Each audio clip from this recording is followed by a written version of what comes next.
ನಮಸ್ಕಾರ. ನನ್ನ ಹೆಸರು ಧೀರಜ್ ಕುಲಕರ್ಣಿ. ನಾನು 9ನೇ ತರಗತಿಯಲ್ಲಿ ಓದುತ್ತಿದ್ದೇನೆ. ನಾವು ಇದರ ಸಣ್ಣ ರಂಧ್ರದಿಂದ ನಾವು ನೋಡಿದಾಗ ಇಲ್ಲಿ ಒಂದು ಪ್ರಾಣಿ ಇದೆ. ಈ ಪ್ರಾಣಿಯನ್ನು ಕಾಣುತ್ತದೆ ಮತ್ತು ಬಟನ್ ಸ್ವಿಚ್ ಆನ್ ಮಾಡಿದಾಗ ಈ ಪ್ರಾಣಿಯನ್ನು ಕಾಣುತ್ತದೆ. ಇದರಲ್ಲಿ ನಾವು ಏನು ತಯಾರಿಸಲು ಯಾವ ವಸ್ತುಗಳನ್ನು ಉಪಯೋಗಿಸಿದ್ದೇವೆ ಅಂದರೆ ಒಂದು ಪಾರದರ್ಶಕ ಗಾಜು, 2 ಪ್ರಾಣಿಗಳ ಗೊಂಬೆ ಮತ್ತು 2 ಬಲ್ಬ್ಗಳನ್ನು ಬಳಸಲಾಗಿದೆ. ಮೊದಲನೇದು ಇದರಿಂದ ನಾವೇನು ಕಲಿತೀವಿ ಅಂದರೆ ಗಾಜಿನಿಂದ ಬೆಳಕು ಪ್ರಸರಣವಾಗುತ್ತದೆ ಮತ್ತು ಪ್ರತಿಫಲನವೂ ಆಗುತ್ತದೆ. ಇದು ಒಂದು ಬಲ್ಬನ್ನು ನಾವು ಆನ್ ಮಾಡಿದಾಗ ಪ್ರಸರಣದಿಂದಾಗಿ ಇದು ಇಲ್ಲಿರುವ ಮೊದಲನೇ ಪ್ರಾಣಿಯನ್ನು ಕಾಣುತ್ತದೆ, ನಂತರ ಇನ್ನೊಂದು ಪ್ರಾಣಿಯನ್ನು ಕಾಣುತ್ತದೆ. ಮುಂದಿನದನ್ನು ನನ್ನ ಗೆಳೆಯನ ಧೀರಕುರ್ಣಿಯನ್ನು ವಿವರಣೆ ಮಾಡಿ.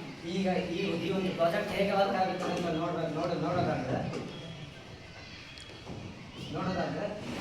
2 ಭಾಗಗಳನ್ನಾಗಿ ವಿಂಗಡಿಸಿದ್ದೇವೆ. ಒಂದು ಭಾಗದಲ್ಲಿ ಒಂದು ಇದನ್ನು ಫಸ್ಟ್ನೇ ಭಾಗ ಮತ್ತು ಇದನ್ನು ಸೆಕೆಂಡ್ನೇ ಭಾಗ ಅಂತ ನೋಡ್ಕೊಳ್ಳೋಣ.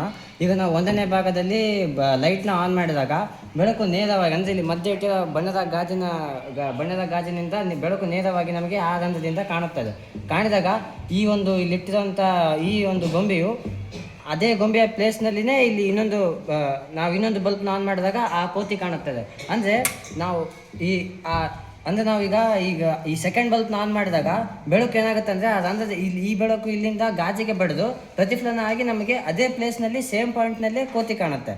ಇದು ಹೇಗಾಗುತ್ತೆ, ಈ ಥರದ್ದೊಂದು ಇದನ್ನು ನಾವು ಮ್ಯಾಜಿಕ್ ಶೋಗಳಲ್ಲಿ ನೋಡ್ತೀವಿ. ಈಗ ಇದು ಮೇನ್ ಪಾಯಿಂಟ್ ಏನಂದರೆ ಈ ಒಂದು ಬಣ್ಣದ ಗಾಜು ಬೆಳಕನ್ನು ಪ್ರತಿಫಲನೂ ಮಾಡುತ್ತೆ ಮತ್ತು ಪ್ರಸರಣನೂ ಮಾಡುತ್ತೆ. ಪ್ರಸರಣ ಅಂದರೆ ಪ್ರಸರಣವು ಪ್ರತಿಫಲನಕ್ಕಿಂತ ಜಾಸ್ತಿ ಪವರ್ ಆಗಿರುತ್ತೆ. ಅಂದರೆ ಬೆಳಕು ನೇರವಾಗಿ ಚಲಿಸುತ್ತಲ್ಲ, ಬೆಳಕು ಪ್ರತಿಫಲನ ಆದಾಗ ಅಷ್ಟು ನೀಟಾಗಿ ಕಾಣೋಂಗಿಲ್ಲ. ಈಗ ನಾವು 2 ಬಲ್ಬ್ನ ಆನ್ ಮಾಡಿದಾಗ ನಮಗೆ ಜಾಸ್ತಿ ಎದ್ದಾಗಿ ಕಾಣೋದು ಯಾವುದಂದರೆ ಫಸ್ಟ್ ಪ್ರಸರಣ. ಯಾಕಂದರೆ ಬೆಳಕು ನೇರವಾಗಿ ಚಲಿಸುತ್ತೆ, ಪ್ರತಿಫಲನ ಬರೀ 5% ಕಾಣುತ್ತೆ ನಾವು ನೋಡಿದಾಗ.